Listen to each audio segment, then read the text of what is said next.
And away we go. Welcome to the show. Glad to have you with us here today. I'm Sean Stiers. Vince D'Addario is in full Cubs regalia today. Well, maybe not full, but he's got his Cubs jersey on anyway. Well, I mean, you can't see the bottom half, obviously. Not that I have my Cubs pants on or anything, but this is about as jerseyed up as I'm going to get. You know what I mean? Like I'm not a big jersey guy, but this is the World Series David Ross jersey, which was a gift to me by one of the parents of a kid I coached.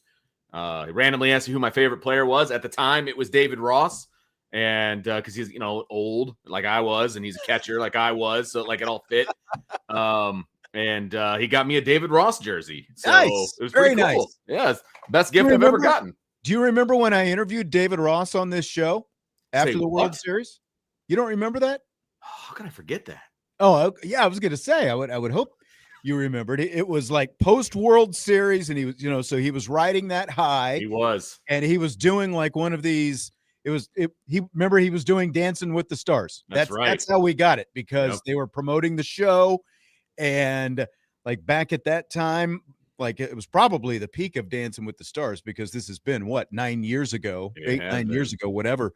At this point. So my wife and I actually used to watch that show back then. It's been a while since we've watched it, but so I was like the only one in the building who could talk both baseball and Dancing with the Stars with David Ross. So I did the full interview. It was a lot of fun. Good guy.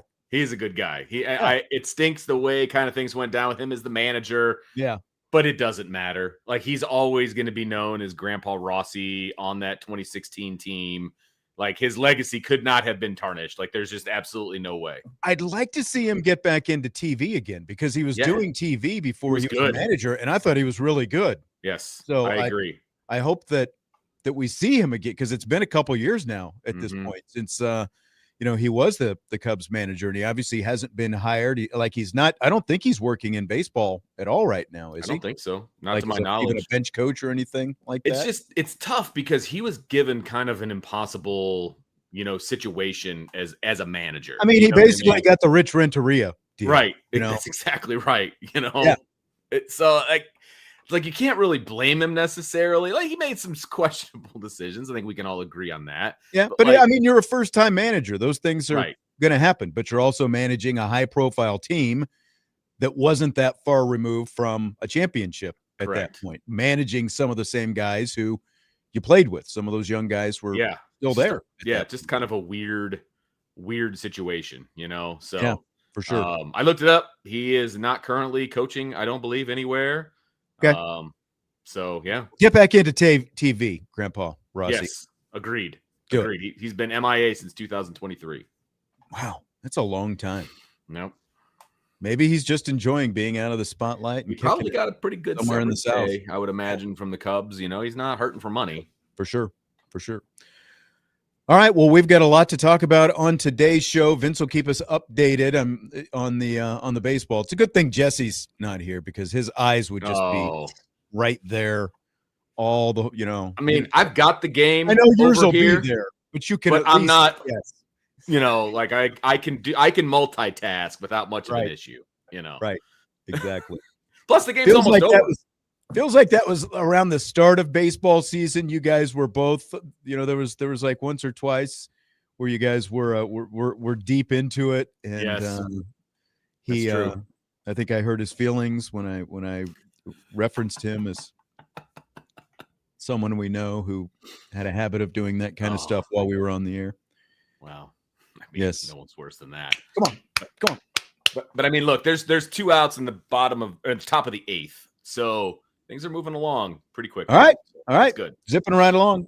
Yep. Wake up the Echoes tonight after this show here on Sports Radio WSBT. From what I understand, a Notre Dame women's basketball flavor on that show tonight. So got that to look forward to later on this evening. Every Tuesday at 7 o'clock is when that comes your way here on Sports Radio WSBT. And I believe the Sports Radio WSBT app as well. Until I'm told otherwise, I'll say that. There you go. It's Shamrock Up, Shamrock Down. I don't think you've done this with me yet. saw the pregame, the outline. I was like, what is this? I did not know this was a thing. Yes. So this is my first Tuesday in a while, apparently. Yeah, we've got Shamrocks all over the screen here on the Irish Breakdown YouTube platform and the Sports Radio WSBT platform. Shamrock Up, Shamrock Down. It's our weekly stock up, stock down check. Okay. And this, of course, coming out of the Arkansas game. So we go through a few different players and coaches, who's up, who's down, and all that kind of stuff. So let me just start you with this, Vince. Okay. The defense did improve this week. Agreed. Are you ready to give Chris Ash a Shamrock Up just yet? No, I'm actually nowhere near ready to give Chris Ash a Shamrock Up. How did I know? Yeah, I will give the players a Shamrock Up. Like, I think they're starting to kind of figure out what's being asked of them, and they're, but I don't know that they're being put in that much better of a situation. I just think they're playing better. And therefore, the defense is playing better, and therefore, they're not playing against teams that are great. So, no, I'm not. It's going to take a lot more for me to give a Shamrock Up to Chris Ash. For the record, I'm with you. I'm not ready to either. I had a feeling what your response would be, but there's a reason I ask it open-ended and try not to lead you with it too much anyway. But yeah, the more I look back, kind of going back and watching some of that game, and they did play a lot better in man-to-man specifically, and they played more man-to-man specifically. I've just got to think that uncomfortable meeting that Marcus Freeman had the day after the Purdue game had a lot to do with Marcus Freeman getting his fingerprints more involved in what's going on with the defense, because he knows what these guys have done before. That was all pre-Chris Ash, and it does make you wonder. Because I know there was a point where Chris Ash was asked, have you ever talked to Al Golden? Do you know Al Golden? And he didn't. And I mean, that's not uncommon that they wouldn't communicate like that. I mean, Al Golden was here, but he took another job. Yep. But at the same time, it's like, how much film did you actually watch? Doesn't feel like much, does it? No, it doesn't. Yeah. That's the hard part of this whole scenario for me. Like, it was right there for you on a silver platter. You didn't. You were the only, he was the only piece that was new. Like, you still had the same analysts. You still had the same support staff. You still had the same assistant coaches. Like, would any of them have blamed him for being like, okay, guys, what did we do last year? What were we successful at? How did, those kinds of questions, I think, just were begged to be asked. And I just don't feel like they were. And if they were asked, they weren't asked correctly, or maybe he was just asking to be polite. And didn't write anything down or listen, because if it ain't broke, don't fix it. You know what I mean? Like, there was nothing broke about the defense and the way those guys were playing. Facilitate in the YouTube chat is asking, how is it not Shamrock Up for the D and Ash? Again, I think you can say for the defense, but I think we can, as we're talking about right now, we can have a debate on how much credit goes to Chris Ash. And let's be honest, I think that maybe you can give him a point or two as a stock up. Minimal, I think, because I think this is more about, we kind of talked about this yesterday, until we can comfortably say any kind of corner has actually been turned, we have to see this a few weeks in a row. Absolutely. Now again, you have to give them credit, because Arkansas, one of the best offensive teams in the country, they put up a lot of points and over 500 yards of offense against Ole Miss. And as of today, Ole Miss is the 4th ranked team in the country because they beat a pathetic LSU offensive team. But still, Ole Miss is the 4th ranked team in the country. And Arkansas scored a lot of points and put up a lot of yards on them, a lot more than they did against Notre Dame's defense. So you do have to give them credit on the one hand. But again, like Indy Forever 72 is saying in the chat, zone play still less than stellar, to say the least. And we talked a lot about this yesterday. That's if you want to play as much zone as they want to play, you better cover better, because there were plenty of receivers, just like every quarterback so far, plenty of receivers running open. It's just that Kalen Green didn't necessarily hit every open receiver out there. So, it his decision-making impacts that. Now, also, if you can speed him up a little bit and make him make some bad decisions. I don't know that Notre Dame necessarily made him make a lot, but I will say, the biggest goal, I think, of their zone was more about limiting Taylon Green as much as possible, like as it was the coverage aspect of it, right? Well, like keeping him from getting out of the pocket and hitting more than one of those 54-yard runs. And I also think that there were some personnel that certainly helped the situation. Devontae Smith coming back healthy was a big upgrade at nickel. I think that having Tay Johnson back there is an upgrade at safety. So there are some personnel pieces that are part of this as well. And then if Leonard Moore ever comes back, that's also going to be yet another upgrade from a personnel standpoint, which is going to make the defense better. When and if that happens, more like when than if, I'm still not going to give Ash credit for that. Like that's a shamrock to the players. Let's just be honest. We're all going to be very hesitant to give Chris Ash any credit for anything until he strings a few of these together. And it still feels like he had to be strong-armed into doing what he did. Because look at the results of the first 2.5 games. That's what we've got to go on. Those first 2 games are still on him. Like, yes, a lot of guys made mistakes and a lot of things happened, and I get all of that. Those are still on him, like, in my opinion. If you needed to boil it down to one guy, I'm boiling it down to Chris Ash. He didn't even have to be perfect. He had to be average, and they're 2-0 in those first 2 games, and he wasn't. And, he's got a lot of room to grow. I'll just say that. Yeah. I'll reach a compromise with Facilitate because he's pushing back about our hesitancy to give him a stock up. I'll say it's not stock down. How about that? At the very least, it's stock neutral. Stock neutral. And maybe you can give him a little bit of a bump, but I'm just really hesitant to give him a lot of credit because, again, like that, we didn't see real change until Marcus Freeman started talking about like his frustration after the Purdue game. And remember, and again, like this goes back to some of the stuff we were talking about. I was thinking about this driving in today. We were talking about Mike Elko's press conference pushing back against reporters and Brian Kelly pushing back against reporters. Like the first thing, Notre Dame just won its first game when they beat Purdue. And pretty much the first thing people wanted to talk about was how porous the defense still was. And again, like Marcus Freeman in the interview that he did with NBC, it was obvious in the comments that he made.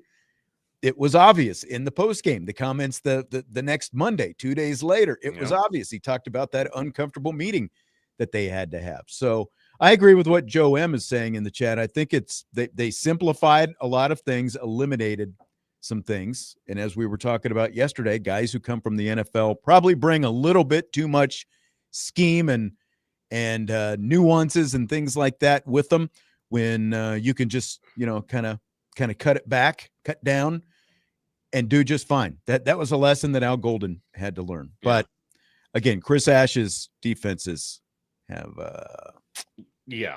left a lot more to be desired than even Al Golden's. And I agree. I agree that they did have to simplify things and that, there is a transition from the NFL back to college and all of those things. I think that's all accurate. It was the speed at which they kind of figured that out that I was not happy with. Right. You know what I mean? That's the biggest issue for me. How do we evaluate Mike Denbrock? Like the offense is riding high. The bar seems to be set a little bit higher every week. Are we in a perpetual Shamrock Up on Mike Denbrock until he shows us otherwise? Because it feels like Chris Ash, again, like best case for him, he's in a holding pattern with his stock. Oh yeah. Where, if it's not going down, whereas Mike Denbrock, it just feels like it's continually pointing up. I think it is. I think that honestly, I'm not sure Mike Denbrock is getting enough credit for the way this offense is churning up. Like I know. I do look, a lot of it goes to the quarterback. Of course it does, right? But this is still, he's only played in 4 games. He's still a redshirt freshman. He had to be coached up. So, Denbrock, Gaduli, like those guys need some credit here for getting him to where he is. And then on top of that, I think the game plans, plural, by Mike Denbrock have been progressively better every week as well. Like we all had issues with the RPOs and the screens and things like that against, Miami and what that looked like. And they were trying to kind of, slowly bring along CJ Carr. I think they probably put the shackles on him a little longer than they needed to. But it was still enough to win that game. You know what I mean? Like, it was enough offense to win the game. Like I said, if there was a competency on the other side of the football. But his game plan against Arkansas, guy. I mean, yes, Arkansas is not a good defensive football team. No doubt about it. But he schemed guys wide open. I mean, wide open. Yeah. It was a great game plan. Everywhere. Yes. Did you see Bobby Petrino, by the way, fired I don't know if it was the whole defensive staff. I know he fired the defensive coordinator, and I saw others on the defensive staff were all let go. So Bobby Petrino is in full-fledged, I want this job mode. Right. He is going all in to try to salvage some kind of season for Arkansas down there. But yeah, I mean, obviously not a good defense. Correct. But no doubt about it. Still sliced and diced them, are you going to tell me that they're any worse than Purdue's defense, for example? I mean, scheme is what got a lot of those guys open. Yes, it still had to be executed. And we talked about it yesterday, right? We have seen on numerous occasions from the ninth floor of the press box where guys have been running wide open and the quarterback hasn't gotten them the football. So those are all pieces of the puzzle, but Mike Denbrock's putting together a heck of a piece of the puzzle. Yeah, and I just, like, when you start 0-2, a lot of people are mad about capital E everything. And even Mike Denbrock felt, we had people, jumping in here. Oh, what's up with Mike Denbrock? Everything. It's like he's got the number 8 scoring offense in the nation right now. And again, he's doing it with a quarterback who has started all of 4 games. Right. And an offense that scored a combined, 105 points over the last 2 games. Like if you take out the kickoff return against Purdue. So, I mean, you're still at 49 there. So, but that's the first time that's happened in back-to-back games since Joe Montana was here, before you were born. Correct. 1977, I believe, is what we were told. That's right. That's right. So Joe M. does bring up a point that other people have expressed as well. I want to know why it took Denbrock fall camp in the first 3 quarters versus Miami to realize what he had in CJ. Oh, he knew. He absolutely knew what he had in CJ, but there were also, the well documented at this point, an inordinate amount of turnovers that were taking place during fall camp. And that was why, let's look at Miami's front and how they performed against Notre Dame's offensive line. When they were watching them on film, they knew that Notre Dame's line was going to have some issues, especially in game 1 against those guys. And right now, Bain has been one of the best defensive ends in the entire nation. Like, he's that was projected as a top 5 pick now. Right. Yeah. So the game plan was about, let's not have CJ Carr stand back there for 3.5 to 4.5 seconds, and see what happens and see if the pocket crumbles around him and what kind of mistakes happen that way when you've got a guy who had some turnovers, in fall camp. It was about, let's see if we can get it out quick, get it out the line of scrimmage, let the wide receivers make some plays, because again, you're in a road environment. It's his first career start, all those things. We've obviously seen a natural progression. I think you have to, like, if that game takes place in game number 3, like, it was a fairly close game. Maybe it swings in Notre Dame's favor when it all comes out. If CJ Carr has a couple of games under his belt and you don't have those same concerns going into game 1. I think, the pause, the hesitation with, naming CJ Carr the starter and, all of those different things that we painstakingly had to go through during fall camp, the pause was not with Mike Denbrock. I can 1,000% assure people of that. It was not with Mike Denbrock. So he knew exactly what he had in CJ. Now, here's the thing. He also has a guy he has to answer to, right? And when it comes to an offensive game plan, he still has to get it approved by the head coach. You know what I mean? Like, there's, hey, Mike, going into this game, I want to make sure that we're protecting CJ and that we're not turning the ball over. And, so I need you to call the game in that manner. You know what I mean? Like, so there is that, right? Mike Denbrock knows what he had in CJ Carr, and he's known what he's had in CJ Carr for a long time. Absolutely. And, and like Indy Forever 72 says, what makes you think it wasn't Freeman putting the cuffs on Carr? It was a collective cuffs on, because again, they weren't just going to try to turn CJ Carr loose in that first game. Look at the performance of Miami's defensive line against Notre Dame's offensive line. We all know the kind of problems that they had that night. And if you had asked CJ Carr, again, to have to stand in the pocket and throw the ball downfield consistently, I think that would have been a nightmare, and it would have looked potentially a lot worse than what it ended up. Miami's the best defense that Notre Dame has played this year so far. Yeah, I mean, they just have been, especially up front. So that you have to call a game with that in mind, so that your first-year starting quarterback isn't running for his life the entire time and then forced to make silly decisions. You know what I mean? So it was a very calculated RPO-based offense, which of course they started to get more away from as the season has progressed. They still have RPOs, but it's not the same kind of a situation. There's more dropbacks. There's more this, there's more that, because they have more faith in the offensive line. They're going to keep CJ Carr upright. Exactly. And look, the last two opponents, their defensive fronts haven't been anywhere close to what they saw against either Miami or Texas A&M. Yes, and 100%. They're not going to see that the rest of the season. So it's going to continue to look a lot more like what we've seen these last couple of games than what it was in the first couple of games. It's going to continue to look a lot more like that. And I think that, again, like we're going to see more growth off that. Oh, yeah. So, all right. Well, we've talked for a little more than almost 25 minutes, and we got two bullet points out of the way. Okay. That's right. Well, we'll talk more about whose stock rose against Arkansas, any stock downs. We'll do that after we take a break. Budweiser's Weekday Sports Beat with IrishBreakdown.com.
Budweiser's weekday sports beat with IrishBreakdown.com continues. We're doing a little Shamrock Up, Shamrock Down, our weekly stock check of Notre Dame football. We've had we talked a couple stock ups.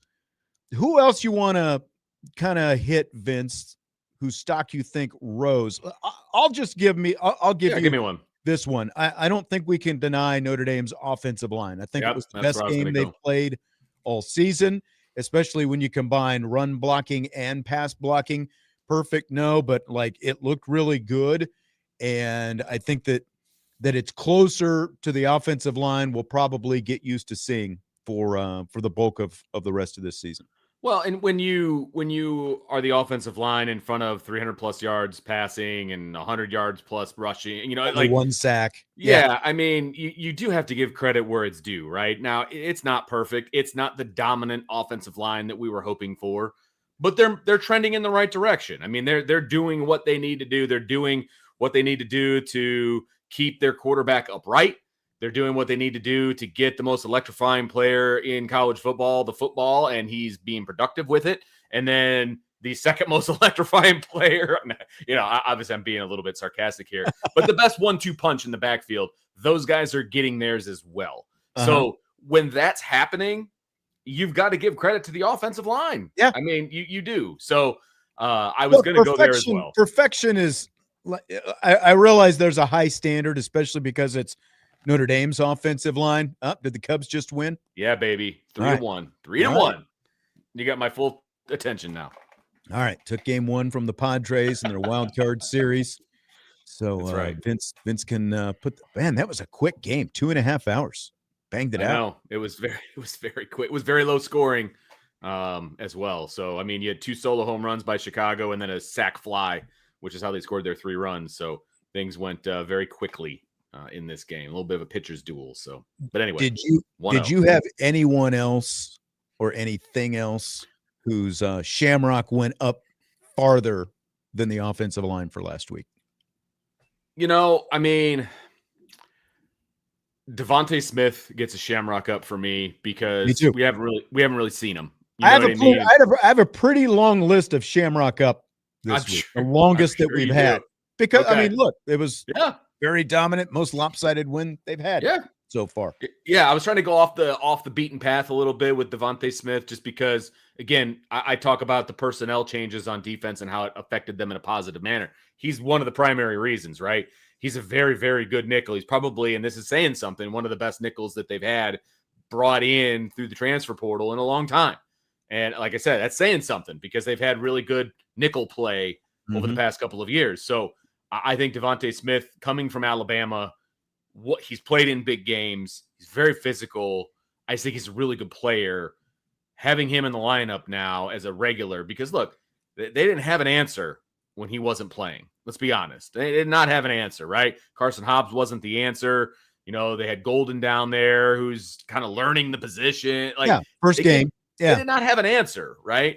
And I'm not saying anything negative about Golden because I think he's going to be amazing. No, right? But he literally, they moved him to the position on Monday and he started on Saturday. So, I mean, that's exactly my point. Yeah. They did not have an answer there. And now that Devontae Smith is healthy, they have an answer. And now they can cultivate some guys behind him. You know what I mean? So I asked Mike Mickens about him when we got to talk to him during camp. And like to your part about the physicality, he's only 5'11", but he plays to me much bigger than a 5'11". Sure, guy. Both his coverage and his obvious physicality with receivers and stuff like that. And so having him out for a couple of games was pretty significant. So having him healthy would be very significant as well. Having a healthy Leonard Moore would even add to that significance. Oh yeah. The last time they had everybody fully available was game 1 at Miami at this point, and everybody's been kind of banged up since then. I'm going to go with Christian Gray as a Shamrock up like that as well. I think it was probably his best coverage game of the season. And this is the question. I waited too long to stick my stupid hand up at the press conference. Yeah, I was going to say, you didn't ask any questions, did you? Yeah, because like some other stuff, and my mind started going to a couple different places, listening to a couple answers, and I'm like, then I got it up, and I was basically maybe 5 minutes too late. But yeah. what happens when Leonard Moore does come back? Do they stick him right back at boundary, or do they leave Christian Gray at boundary? Because it sure appears that Gray has been more comfortable playing there than when he was on the field side, to me. It's a great question. No, that's a great question. You need to do whatever you need to do to make him comfortable, because when he's comfortable, he's really good. Yeah. And I know some of it is a crisis of confidence and, things of that nature. But when Christian Gray is on, Christian Gray is really on. And so they need to make sure that they're doing whatever they can to make him comfortable. And if that's a little bit of a position switch, then that's what it is, because Leonard Moore can play wherever you need him to play. So Figure it out, because that'll just make your defense that much better. Right. Andy Forever 72 says Jaden Greathouse. Couldn't agree more. Had a couple. They did. They went out of their way to try to get him the football, which they should have done a long time ago. Little slot fade action. I've been talking about the slot fade last week, and lo and behold, I texted Jesse. I do believe that was a slot fade on that little kind of acrobatic catch that Jaden Greathouse made over there. I mean, let those big receivers do it, man. They will bring it down for you. Greathouse looked really good, and hopefully they start feeding him a little bit more.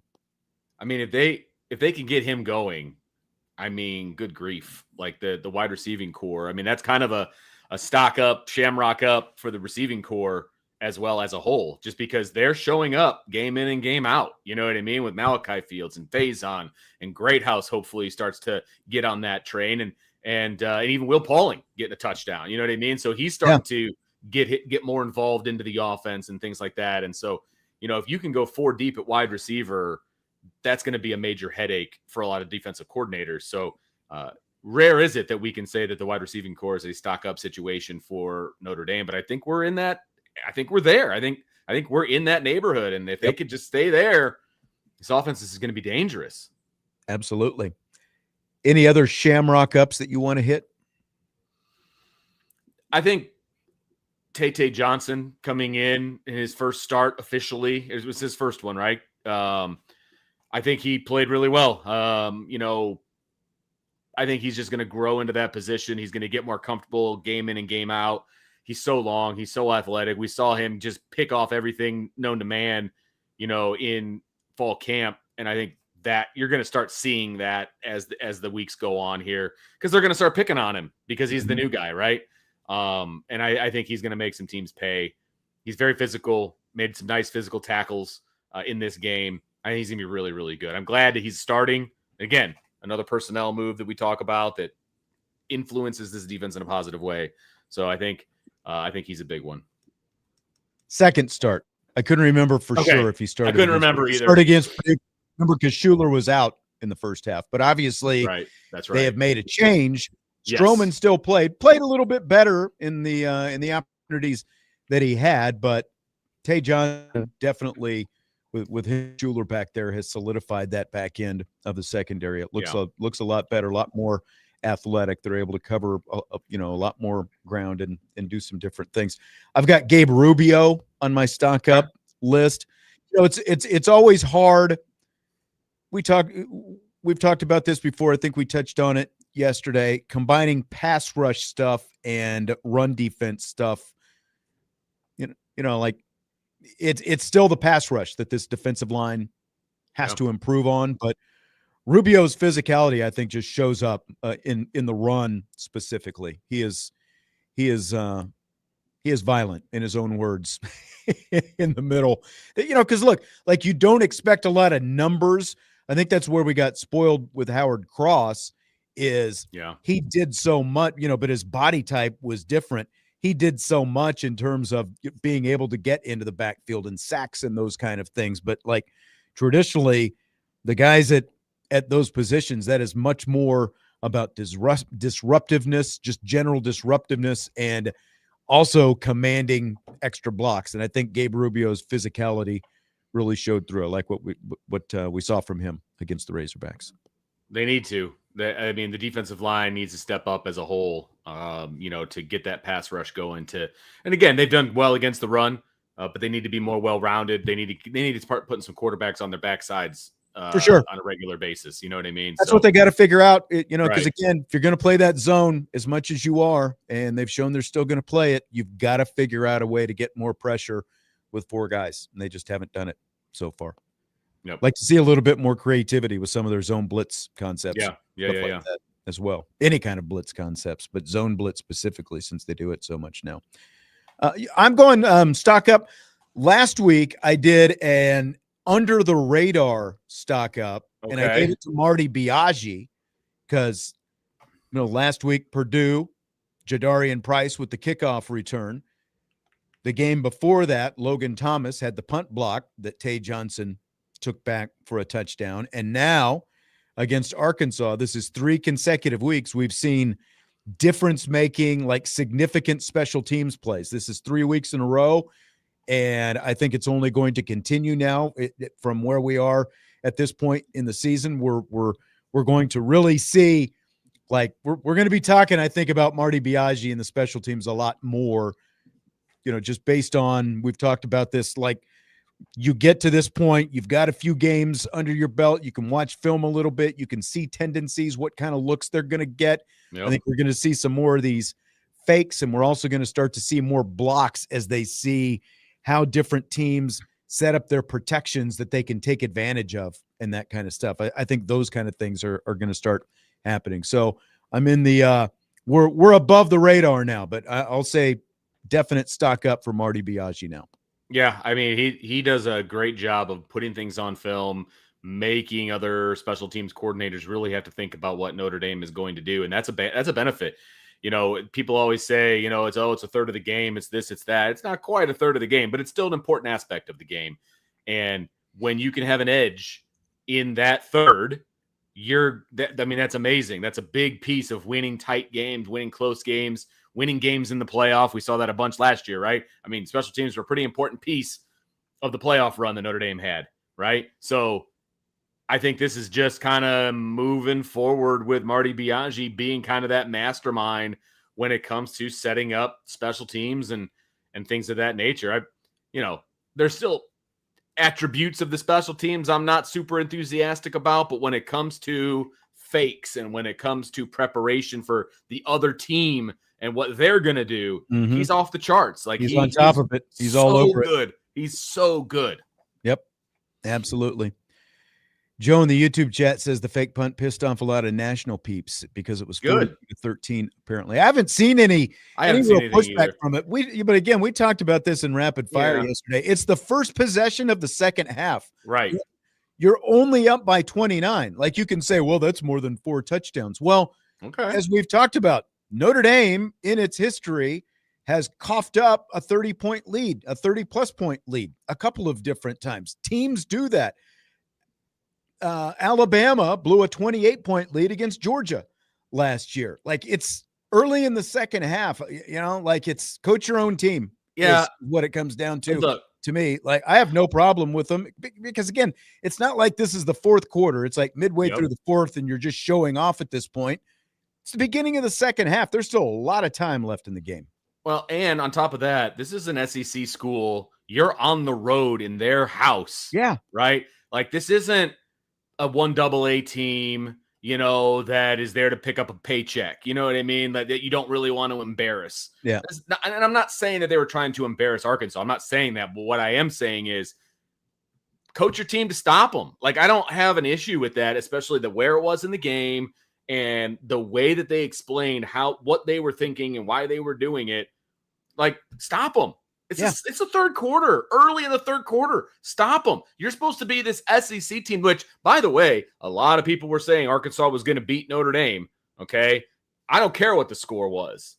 Like, the NFL doesn't worry about people's feelings, and big boy college football shouldn't worry about people's feelings either. And that's what this was. This was the SEC. It means more, Sean. So I guess the Arkansas people, it meant more to them that they were butthurt about that.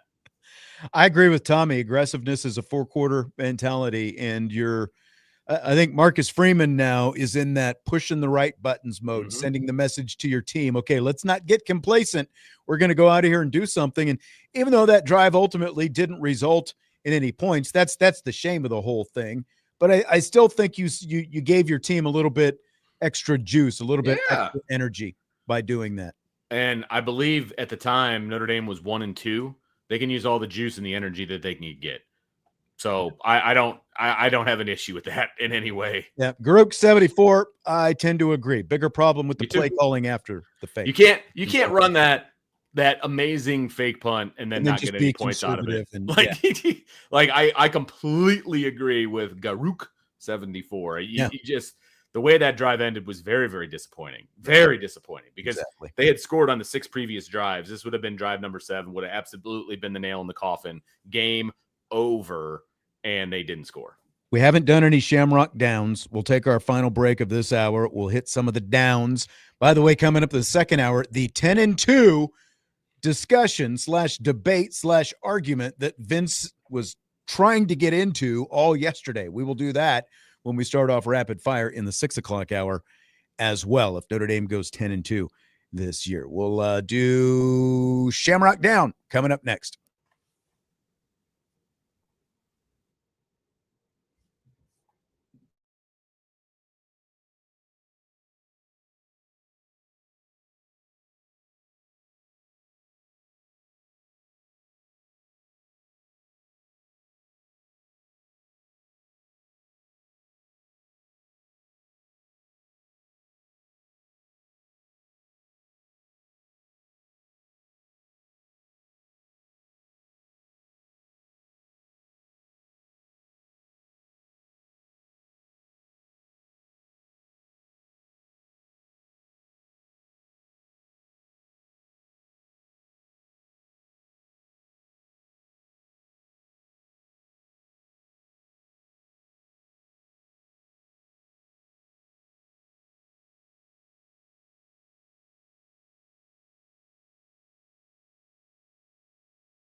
And we're back with Vince D'Addario, Sean Stiers, Budweiser's Weekday Sports Beat with IrishBreakdown.com. Is there a little Irish in you there? I don't know. I don't know what I'm doing. That's okay. Seemed like the thing to do. We've been doing Shamrock Up, Shamrock Down, our weekly stock check of Notre Dame football. For all you baseball fans, the Cubs beat the Padres 3-1 this afternoon at Wrigley, so they win game one of their wild card series. The Tigers beat the Guards in Cleveland. The Guards. Well. So is that the nickname for them now? You've never heard them called the Guards before? I have not. They're the Indians. So okay. I'm one of those people. Yeah. All right. I'm one of those people. Scuba was on fire, man. 14 strikeouts. Wow. I didn't even see that. Yeah. I was out for a while, man. Yeah. Tore it up. Yes, he did. Red Sox and Yankees starting here in about 6 minutes, actually. Of course, they get the primetime spot because it's Red Sox. Yankees. Well, it's only 6 o'clock. It's not. Well, that's true. Is there a game? Is there a fourth game? Is there a game tonight? There is. I think there's one more game later on tonight as well. I'm almost positive there is. Let me see. Because I think there are 4 games today. Let me see. Yeah, Dodgers Reds at 9 o'clock tonight. That one's obviously in LA. In LA, yeah. Yep. Whew. We haven't done any Shamrock Downs. We've done all Shamrock Ups. So I mean, not a whole lot of downs, I think, coming out of the Arkansas game. Do you have any, though? I actually had a tough time coming up with some downs because I do think the team is trending upwards, right? And we talked enough about Chris Ash, so I'm not going to give him a down. We decided to give him a neutral, so I'm cool with that. So that's fine. James Rendell has not punted in quite some time, so is that so a down? Give him a down. I mean, that's the offense's fault. He threw a pretty weak block on that punt fake pass deal. He did not. I mean, he's Aussie, so he's probably never been asked to block before. He did not want to have any part of that crackback block that he was asked to throw. But no, that's more joking than anything else. Like there's not a whole lot of stock down. I mean, I was going to give a stock up to Eric Schmidt for putting the ball in the end zone literally every time he kicks the ball, which is great. Kind of figured out how to not kick it out of bounds, which is a bonus. It was nice, and the Burnett kid kicked all of his extra points. They were all great. So whatever there. There's just not, I can't think of anything to go down on really, because the offense is flying high. Defense is getting better. Any kind of issues I have defensively, I would stock down coaches. So interesting. Okay. Yeah. This is more not necessarily specific to the Arkansas game, but for where we are through 4 games right now, I've got to go Drake Bowen and Jason Onye as a couple of individual down guys. There's a comment here in the YouTube chat from a little bit ago. Marcus Tenman says Bowen is still lost, and he does look lost. I just don't put that on him, though. I put that on the coaching staff because we've seen him play really, really well last year. Yeah. Flying to the football, doing all the things that he's supposed to do. And was that Chris Ash's defense or Notre Dame's defense he did that in? That's what I want to know. Exactly. That's my point. So, how come all of a sudden he's this hesitant, thinking too much linebacker? What happened? You know what I mean? So, I don't put that on him. I put that on the coaching staff. Okay. So what they're asking him to do, basically. Right. Whatever it is, he's either thinking too much or he feels like there's too much on his plate or, whatever the case may be, it is not putting him in the best position possible to be successful.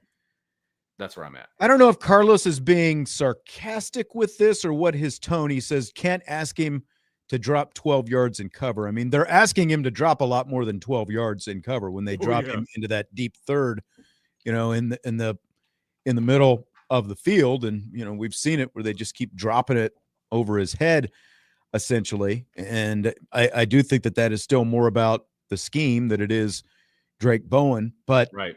A lot of expectations on him. And as of right, maybe it's a fair point because when you look at the fact he, as well as Jalen Stroman and Adon Schuler are tied for the team lead with 19 tackles each right now. So 2 of your top 3 tacklers are safeties. And what do what do we always say in football? When your safeties are your top tacklers, agreed. There's an issue someplace. And they're among two of the three top tacklers right now, two safeties. And one of them, Schuler, obviously missed half a game and actually almost, a full game, basically like three-quarters of a game, I guess, because of the targeting call, whatever, the exact amount of time came up being. But point is, he would have at least a couple more tackles if he didn't have to sit out because of the targeting. So, I mean, they've got Bowen's got to figure it out. Snaps of anybody on the defense behind Christian Gray right now. I say Onyé as well because, look, once again, a lot of preseason hype on this guy. Marcus Freeman specifically talked him up, talking about the defensive, the interior defensive lineman coming into the season, and just hasn't been able to live up to it so far. Like, I think that you can make cases for Elijah Hughes and Gabe Rubio for sure, but Elijah Hughes in there as well as guys who have outplayed Onyé in terms of the interior so far.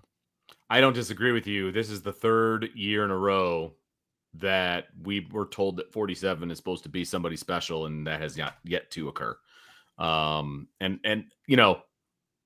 I do put that more on the player than I do the coaching staff, to be perfectly honest with you, because again, as I mentioned with Bowen, we saw him be great last year, and now he's not great.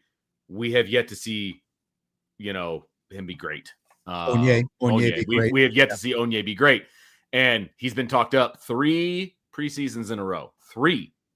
And we're still sitting here kind of waiting for him to break out. So I do put that more on him than I do on the coaching staff. I agree. So again, not a lot of downs, and you hate to single guys out, but at the same time, like there are still certain guys who've got to pick up their level of play. There's no way around that, I think, right now. Oh, 100%. And I do think that the defense needs to continue on the upward swing, right? They need to continue to play better. They need to continue to kind of overcome the issues that they were plagued with the first 2.5 games.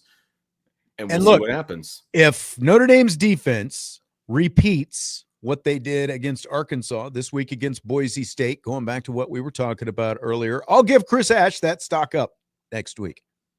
Yeah. I don't know if Vince will, but if they duplicate it, if they hold a team to 17 points or fewer for the second game in a row, I'd go stock up. Assuming we don't see, massive explosive plays. Sure. Well, Boise State's not a bad team. They're not your typical group of 5 team. Yeah. I mean, we're still going to be able to have the argument, well, who's responsible for the fact that the defense is improving? But he's still the defensive coordinator. Correct. And Marcus Freeman continues to back him. So if we're gonna knock him at some point, if they show that they can do it, I think we've got to give him credit as well. Right. All right, break for the top of the hour. Rapid fire coming up. Hour number 2. We're going to have that if Notre Dame is 10-2 ... conversation. Oh boy. Coming up next. Budweiser's Weekday Sports Beat with IrishBreakdown.com.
Hour number 2 of Budweiser's weekday sports beat with IrishBreakdown.com, and that can mean only one thing. Vince, are you ready for rapid fire? Let's go. A little Tuesday version for me. I mean, everything's new this week for me. That's true. Didn't even know Shamrock Up, Shamrock Down was a thing. And now you've lived it once. You made it through. I enjoyed it. I'm gonna start thinking that my whole life now is gonna be: is that a Shamrock Up or a Shamrock Down? Shamrock Up or is my Shamrock Down? That's all I'm gonna say. Up or down? How are we going to do this whole thing? David Webb, by the way, firing one off. He just can't resist giving Jesse the Shamrock Down. He says, can't make your dad miss a Notre Dame game.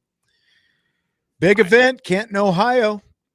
Yeah. Near the Pro Football Hall of Fame, the nuptials, Jesse and Naomi this weekend. I know. It is a bit of a Shamrock Down, but at the same time, you only get married once, and it's true. You know, I can't fault the kid because I'm guessing he didn't make the decision. So I'll just leave it at that. And I don't even know Naomi. I just know how marriage works. So that's exactly right. That is exactly right. And have I mentioned to you this booklet that they sent out to everyone? You've mentioned it, but I have yet to see it. It is. Oh, that's right. I forgot to bring it too. It's like at least 8 pages long of like everything. There's a map. There's a full itinerary. Wow. Like hourly, how things are laid out. Yes, it is very serious business. So it is what it is. Jesse will be here tomorrow, so you can give him your parting shots.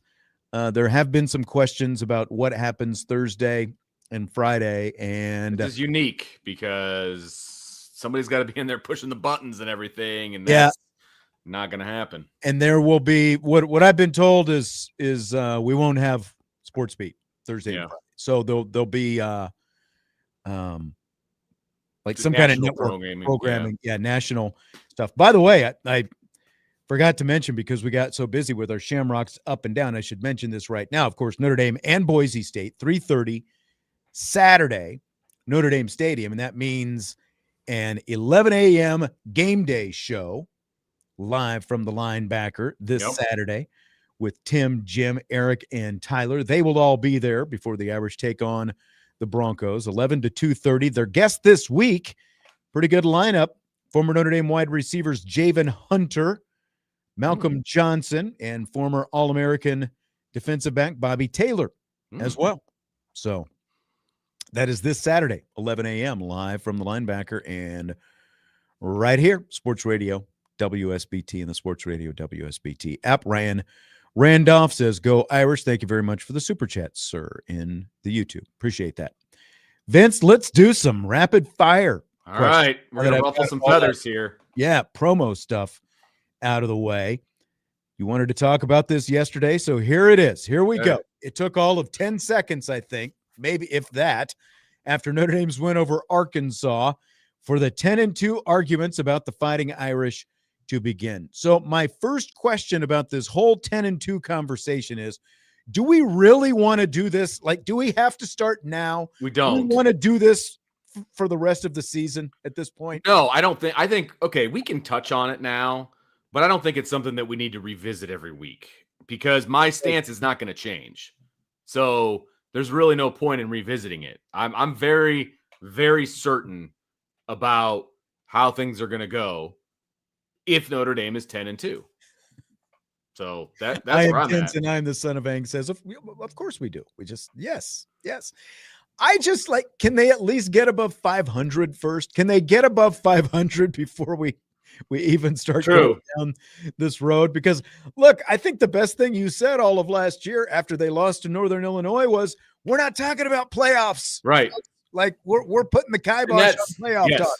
That 100% accurate. And we as media members, we can have that conversation, obviously, but that is not a conversation that needs to happen at Notre Dame in any way, shape, or form. Right. Like it is a week to week thing, 100%. Because if you blow it 1 week, like it doesn't matter. Like the conversation is moot. So this is a week to week situation. If you're on the team, again, like they've got a dicey enough defense that, okay, we've seen it one game, got to see it more than one game before we even feel any kind of confidence about that. But I mean, the whole thing felt inevitable, but it also feels just very premature to me because, again, we've seen one solid defensive performance. Right. And, like there's 2 months left in the season at this point. So I haven't even put a sweatshirt on yet. It's 80 degrees outside today. Can the weather at least change before we start doing this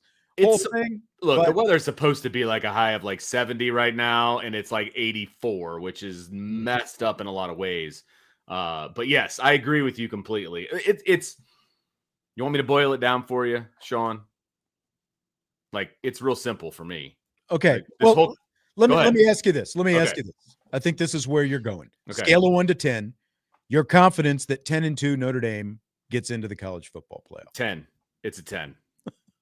I don't think that you can't tell me if Notre Dame goes 10-2, they're not one of the 12 best teams in the country. That's where I'm at. And when you add in all of the pieces of it's Notre Dame, the eyeballs, the money, you add all of those things in because those are reality. Like, those things do exist. They're not going to keep out a 10-2 Notre Dame team. It's just not going to happen, especially if those two losses are to A&M and Miami, who are also in the playoff. If they end up in the playoff, that's going to be part of it. That's absolutely part of it. Do those two teams hold up? Like, I feel better about Miami than I do Texas A&M, just because, one, I feel like Miami is a little bit better team, especially when you build them in the trenches, and then two, when you add in the fact they're playing in the ACC instead of the SEC, I feel a lot better about projecting them forward because Texas A&M is going to have at least a little bit tougher schedule going forward. They've got they've got Florida, they've got LSU, they've got Missouri, they've got South Carolina, they've got Texas. That's a tougher schedule than what Miami's going to play the rest of the year. So, I think Notre Dame gets in. I think they're probably on the road, which is fine. I mean, you just have to be in, right? You got to be. There are some projections that actually have them hosting a playoff game. I mean, is that possible? I think that's a little bit more far-fetched, right? Like, that's I'm not ready to go there yet. There's a lot more football to be played before I'm ready to start saying that they're going to host a game. I would love for them to host a game. The atmosphere last year for the first round was unbelievable at Notre Dame Stadium, right? I mean, it was awesome. Would love to revisit that. I'm saying they get in. And that's you are 10 out of 10 that they're getting 10. In. Yes.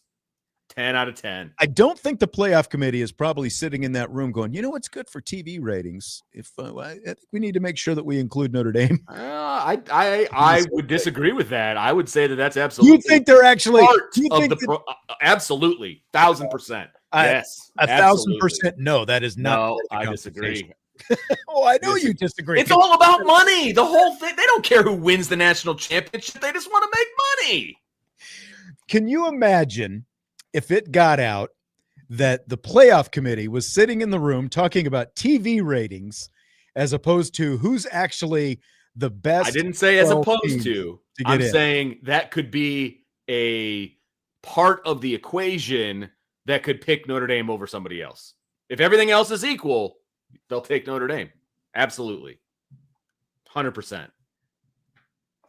I would really like to see Indiana with a couple of losses and see. They would take Notre Dame over IU in a hot second because they're about to get blown out in Oregon.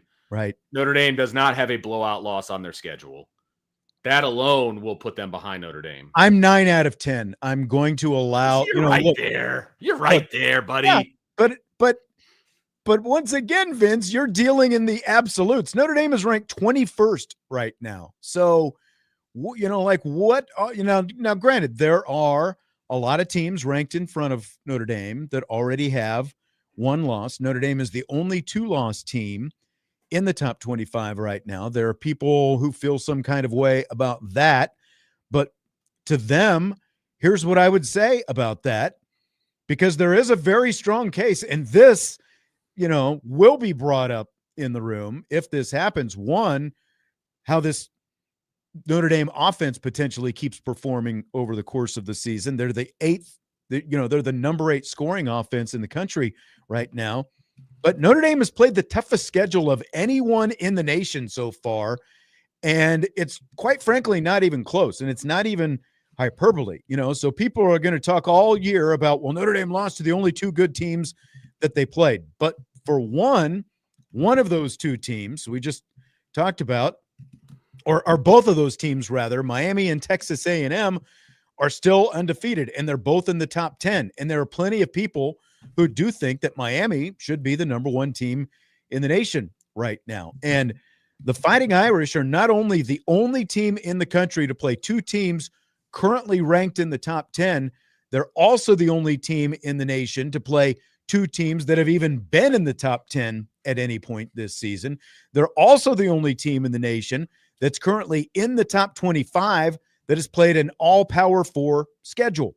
Everyone else has played some combination of an FCS team and or group of 6 teams. And a good deal of them, have played even, like they have a bunch of wins, but, they've played at least 3 of these FCS or group of 6 teams. Alabama is the only team close to Notre Dame right now in terms of who they've played. 3 of Alabama's 4 opponents so far have been Power 4, and Florida State and Georgia are 2 of them, and they're obviously currently ranked. But everybody else, like Penn State and Indiana each played a bunch of tomato cans to open up the season. Worked out for IU so far. How'd it work out for Penn State? Not so well. Texas hasn't played anyone since opening up with that game against Ohio State. They've played a bunch of tomato cans. So, people can knock what's left on Notre Dame's schedule all they want, but as of right now, no one has played even close to the schedule that Notre Dame has played, and the 2 losses, as we all know, are by a combined total of 4 points. And one of those points was obviously the mishandling of an extra point snap. So not as good as, like Navy is the only group of 6 team that Notre Dame has got on the schedule this year. So like that's going to work out in Notre Dame's favor. All these Power 4 teams that, that they'll end up playing over the course of this season. And Navy's 4-0 right now. They should be undefeated when they come to South Bend. So there's a lot that works in Notre Dame's favor in this whole thing, but you still have to factor in who are the other 10-2 teams, who did they beat, who did they lose to, all those things. And again, that's obviously going to be the biggest thing that works against Notre Dame is as we look at this schedule, they're probably not going to have any wins against ranked teams. No, I agree with that completely. Their schedule's not going to help them. The only thing that's going to help them is if Miami and Texas A&M are good at the end of the season. And and Notre Dame's going to need to get some help. There's no doubt about it.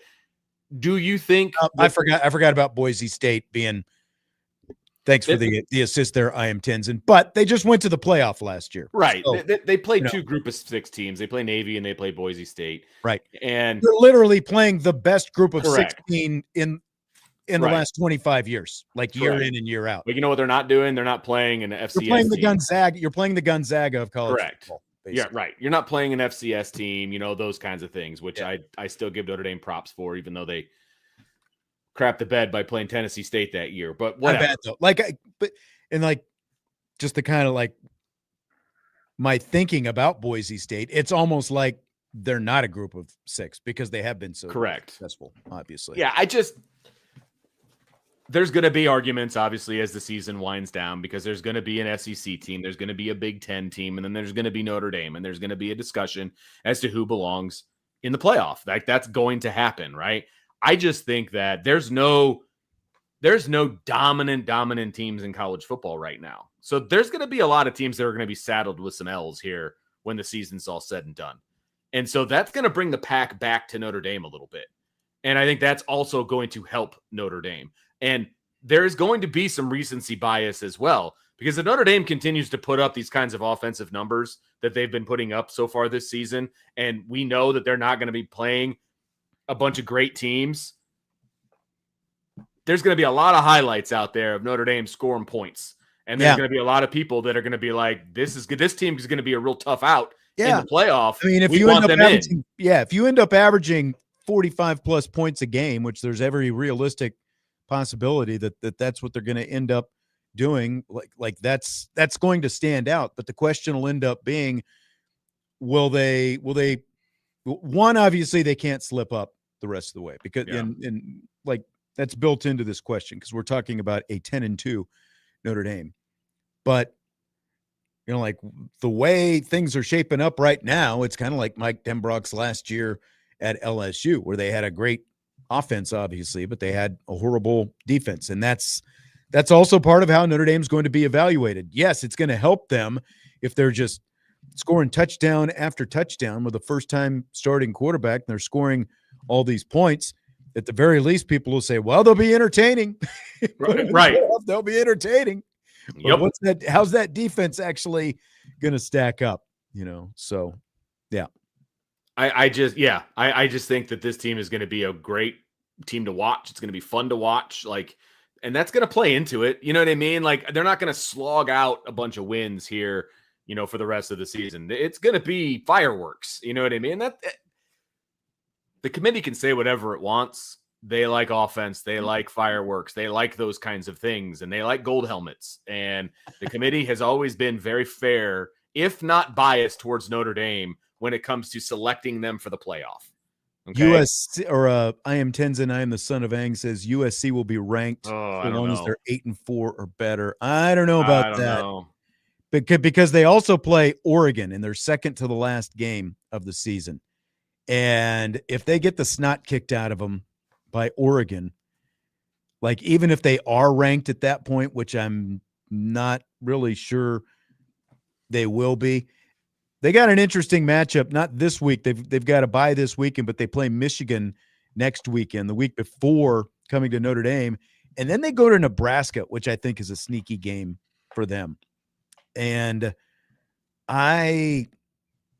there's a lot of opportunities for you. Even with 3 losses, if Oregon just beats the brakes off USC, which I think could happen because I think that they're just a lot better than USC, I'm not convinced that they'll be ranked by any means at the end of the year. I need Oregon to beat the brakes off of IU first. It's one step at a time here, Sean. Okay. So, but yeah, there's some sneaky games in here for USC. Obviously they got a bye week this week. Michigan is not going to be an easy out. They're going to be easier than some other teams, obviously, but they're not an easy out. Iowa might not be an easy out, but again, they host Iowa. Going to Nebraska, like you said, is going to be tough. Look, an 8-4, if they're 8-4, that means they've got losses to Illinois, Notre Dame, Oregon, and somebody else. You will not be ranked at that point if you lose those games. That is either Michigan or Nebraska. Most likely. Not going to happen. So they need to be 9-3, and maybe they're ranked in the 20s. Just because the Big Ten itself will prop them up a little bit. Facilitate in the YouTube chat says they lost by like 2 points on the road. Yeah, they also lost to a team that got the butts handed to them by IU the week before. Thank you. That's what I was getting ready to say. Yeah. Yes. Did you see Indiana score 63 points against that same team that beat USC? Yeah, Illinois is not the juggernaut that people think that they are. So the USC had no business losing that game. They were just too busy. Honestly, one of the bigger disappointments of this first-year scheduling agreement, or not a scheduling agreement, the first couple of years of USC being in the Big Ten is they haven't played Indiana yet. With like the rise of Indiana, I'd like to see Indiana and USC play once or twice, but it hasn't happened yet. I always want USC to lose, so it doesn't matter who they play. Obviously, it would be nice for them to be ranked, and it'll help Notre Dame and blah, blah, blah, blah, blah. But again, if they have 3 losses, they'll be lucky to be ranked. I agree. I think 3 losses, they're not going to be ranked. There's just not enough meat on the bone, I think, for USC to get any real traction. Barring – beating Notre Dame is going to be their best chance at 100%.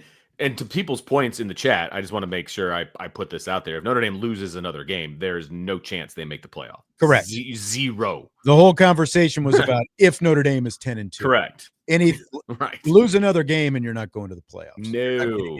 At 9-3. That is not a conversation we're even because as much as Vince thinks that going 10-2 is a guarantee, I do still think that there is a lot of a lot of question about that because I think you're going to have a lot of teams going down to around 15 or 16. They're going to be in that 2-loss conversation. And you're also going to have some 3-loss teams in the SEC. Oh, And yeah. just like the argument with Indiana last year, Notre Dame is going to be part of that conversation as well if they end up with a 10-2 record. There's no doubt people will manufacture those arguments. I have no doubt in my mind. It's going to be a fun argument to have as we roll through November for sure. But again, Notre Dame has to take care of business. They got to win, and they got to win big. And that is the key here. They can't be squeaking by teams. They got to win convincingly because those 10 wins have to be big wins. So I got to get into this break here because we got another one to get after this. We've got more Rapid Fire coming up. Budweiser's Weekday Sports Beat and Rapid Fire with IrishBreakdown.com.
We continue Budweiser's weekday sports beat with IrishBreakdown.com and Rapid Fire, along with Vince D'Addario.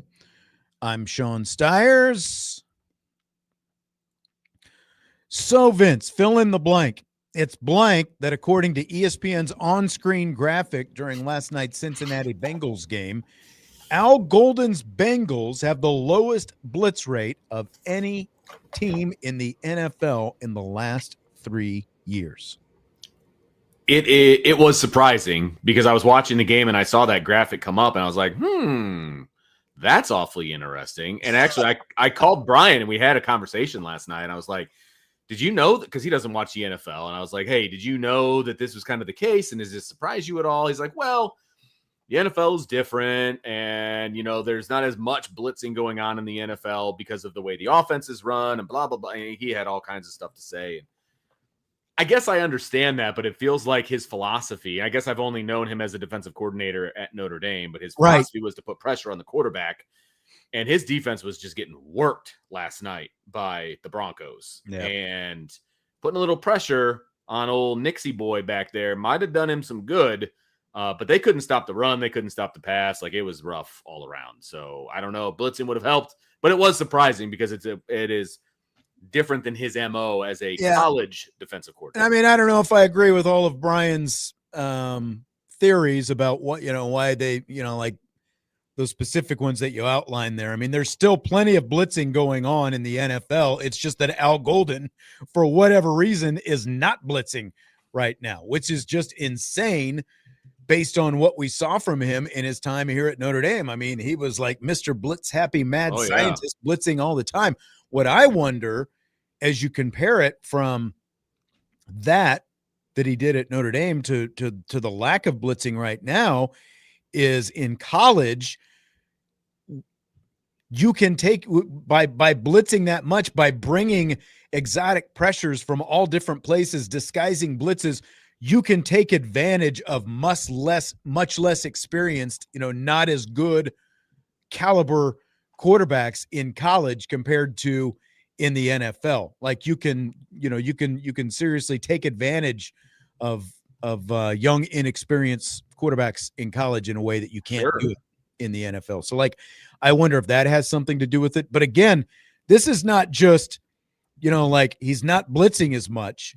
He is the least blitzing defensive coordinator in the last 3 years in the NFL. Like, his team specifically. So that's not saying that other teams in the NFL aren't blitzing. It's just that Al Golden's Cincinnati Bengals are not blitzing anyone right now. Man. And they're not, it's not like we don't blitz because we don't need to. They need to do something. It's the first time I've watched the Bengals play, and I was not impressed. No, I mean, their bigger issue is the fact that they don't have Joe Burrow right now. But it's also amazing to me that you've got Jamar Chase and you've got T. Higgins, and Jake Browning has no idea how to get the ball to two of the best wide receivers in the NFL. Maybe the best wide receiver tandem in the NFL. That's what's the bigger head scratcher to me as far as the Bengals go, when you've got two of the best receivers that there are. I want to get this one in before it becomes like 8 months old. I've been holding on to this, and obviously we're gone last week, and we're glad that you're back. And so I've been holding on to it for a little bit, waiting for you to be here so we could talk about it. So remember back at the beginning of the NFL season, they did the first ever NFL broadcast during opening week when the Chiefs and Chargers played down in Brazil. So Bill Simmons and one of his co-hosts, Van Lathan, talked about that on the Bill Simmons podcast. And here is a YouTube idea that Lathan has for these NFL YouTube broadcast streams. I think they should have us, since the games are going to go to YouTube, we know that this is going to happen eventually. They should have it where you can call the game on YouTube, like you and your friends. Oh, alternate stream. From your house, and then people can watch you call the game. You should be able to the NFL should have a system where they let you call the game. I think all this stuff's coming. And then I actually think we're going to have all this in 10 years. People can watch. They can go, oh, I want to go watch Van and Jomi call the game. and then me and Jomi call the whole game, and then we build subscribers based upon us as a little unit calling football games. I actually think that could happen. So he's saying dudes anywhere. Just, you can call your own game on the YouTube stream. What do you think, Vince? I mean, I've been saying for years that you and I need to call a bowl game or something. Give us a break. Give us our shot. I guess we got to create our own shot is what's going to happen. And apparently this is going to be a way to do it. So I'm all for it. Like I said, I was saving this just to tee it up for you. I knew you would love this idea. Listen, Stiers and D'Addario need to be calling like the Pop-Tarts Bowl or, something like, the Cornucopia Bowl. Or this is not the Duke's Mayo Bowl. Like, leave me out of the Mayo thing. I mean, it'd probably be me down on the sideline interviewing and getting the mayo dumped on me too. But I can go for a nice cherry Pop-Tart, though. That's all I'm saying. I'm telling you, when you sit down and you watch these offshoot bowl games that really nobody cares about, right? You're looking at some cheap options right here, man. Yeah. You just fly us down there, feed us, and we'll be there. We'll be there. I know. And there's all these alternate streams, obviously. Well, not all of them, but the Manning cast is the most famous one. But I think the YouTube thing, because it's YouTube, and I mean, look, we're doing our show on YouTube. We've been doing Irish Breakdown does a million shows on YouTube. It's, so like there's more than just traditional media these days. And I think that that was like when I heard that, my antennas went up. You were honestly the first person I thought of as soon as I heard Van Lathan say that. I'm like, all right, I gotta throw this to Vince. But it is the perfect idea. All in. Get the licensing worked out. And I think it would be, because again, like to the point of his whole deal, you build your following. It's like, we're gonna do this game this week, we're gonna do that game next week. I think it's the perfect idea.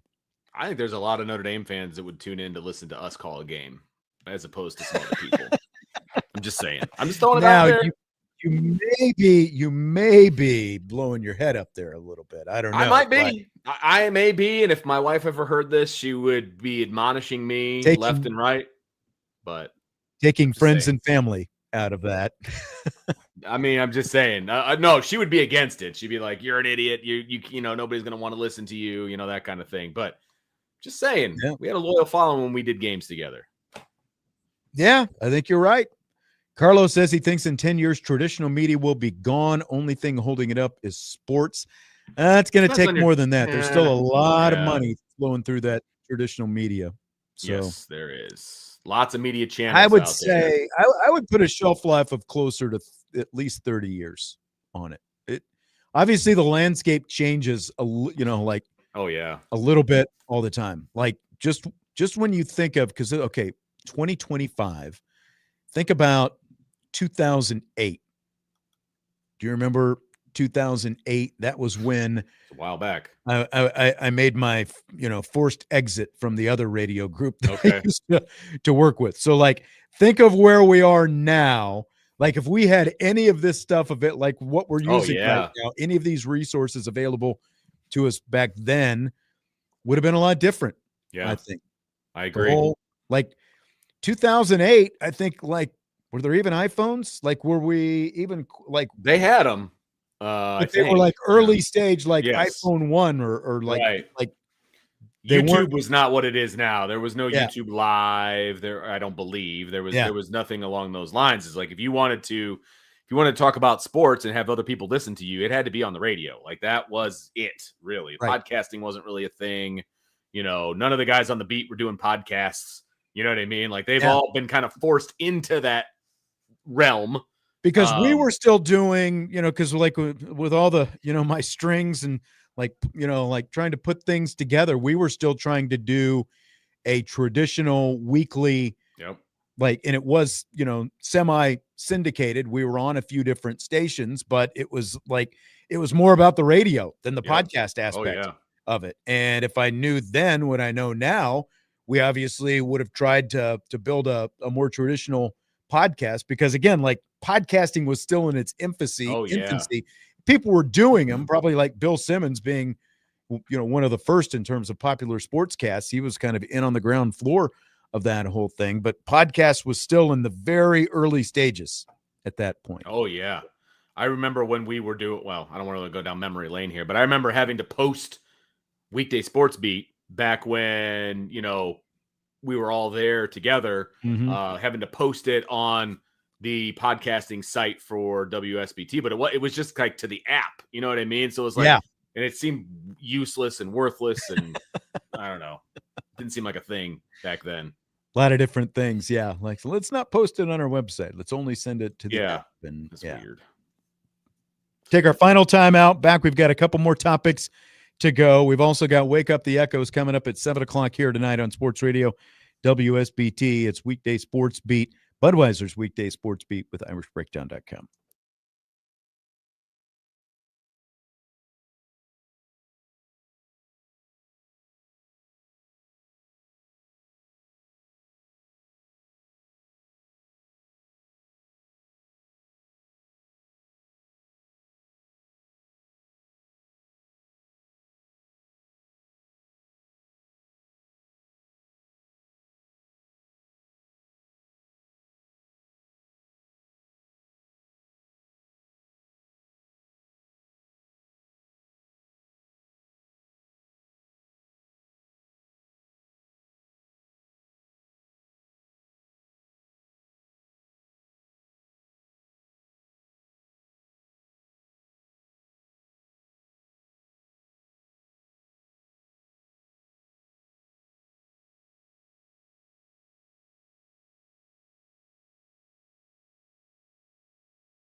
Budweiser's Weekday Sports Beat with IrishBreakdown.com winding down rapid fire. We've got about 5 minutes or so to go here. We've got Wake Up the Echoes coming up right around 7 o'clock here on WSBT. A little women's basketball, Notre Dame women's basketball flavor. Chicago Cubs flavor today. They won their first round wild card game. And fill in the blank on this question. Vince, Cubs infielder Michael Busch came up to bat with first base open and a runner at third base in the 8th inning over the weekend when the Cubs were winding down the regular season against their biggest rival, the Cardinals. They needed Michael Busch needed just a single to hit for the cycle. It's blank that Cardinals manager Carlos Marmol intentionally walked Busch. Absolute Bush League is what that was for walking Bush. Like, you have a chance to hit for the cycle, and all he needed was a single to hit for the cycle. The Cardinals were out of it. They were about to get swept. Like, the game was not in doubt. Why are you walking him? Like, it's not even a competitive advantage to walk him in that moment. Like, I don't understand it. How about you allow your guy to pitch to him and maybe force him not to get a single as opposed to walking him and putting him on first base? So an opposing manager is supposed to make his decisions based on Vince D'Addario and every Chicago Cubs not saying that entertainment value. Here's the thing. Why'd you put him on first base? Because you didn't want him to get the cycle. That's Bush League. Well, there's a runner at third. You don't want him to knock in the run. There was a runner score at the time. I think it was 8-3. Was it 8-3 or 8-2? In the 8th inning, dude, you're lost. It's over. Like, play baseball. So just keep giving up as many runs as possible as long as Michael Busch has a chance to hit for the cycle. How about you pitch to the guy and try to get him out as opposed to just putting him on first base? It's a Bush League move, man. Or you can put him on first base because he's been swinging a hot bat and you take your chances with the guy after him instead, which is I will guarantee you if this was any other game and they had a chance to whatever, right? And it wasn't he knew darn well that he was trying to hit for the cycle there. He put him on first base just to be a jerk. For FCC rules, that's where I'm going to stick with. I'm going to stick with jerk. Wouldn't you kind of, like stick it in there if there were certain guys you were going up against back when you were coaching, though? I mean, probably. I can't even deny that. I cannot deny that. I've got one in mind that I know if you had a chance, you would. Oh, well, you're probably right about that. Yeah, for sure. But like, to me, this falls into the category of like bunting when there's a no-hitter going on, that kind of stuff. That's where it falls for me. Yeah. That's perfect world. You pitch to the guy because was it the last game of the regular season, second to the last game of the regular season? You're down by 5 runs in the 8th. It's just like, come on, man. What are you last game? Like, literally, Marmol, you're going to be packing up your crap and you're going home. Right. Like, you're done. It's over. Your season is over. Maybe you shouldn't have given up the triple, the double, and the home run earlier. You wouldn't have to worry about the cycle. Gosh, I was watching the game when that happened. I'm like, you got to be kidding me. What a Bush League move. Setting a tone, Vince. Yeah, for next year when the Cubs beat up on the Cardinals again. Ace 454 ND talking about the Bengals. He said they've been mediocre since forever. Well, except for that year when they went to the Super Bowl. Yeah, I was going to say they did go to the Super Bowl and they have a lot of offensive firepower. They just need a defense to follow. That's what's crazy is like they're like the Bengals are in the years that they're not in the Super Bowl. They're basically one of the worst teams. I know the NFL. It seems like, but there's like every 15 years or so, Super Bowl team. But they just can't keep Joe Burrow healthy, and I mean they got all kinds of issues. Did you know Joe Burrow has already won Comeback Player of the Year twice, and he'll probably win it again next year after he comes back from this? Is he out for the year? Yeah, like I think December is the earliest he could come back. And they've got the Browning guy as their back. Oh, exactly. Like, how about you spend some money on a backup because clearly that needs to be a thing. In Cincinnati. Yep. All right, well, that's going to do it for tonight. Vince, enjoyed it. I will talk to you next week, sir. You, sir, have a great weekend being father of the groom. Soak it up. Give Jesse a big hug for me. Enjoy Ohio. I'm sure it's going to be a great time. We'll be back tomorrow. Budweiser's Weekday Sports Beat with IrishBreakdown.com.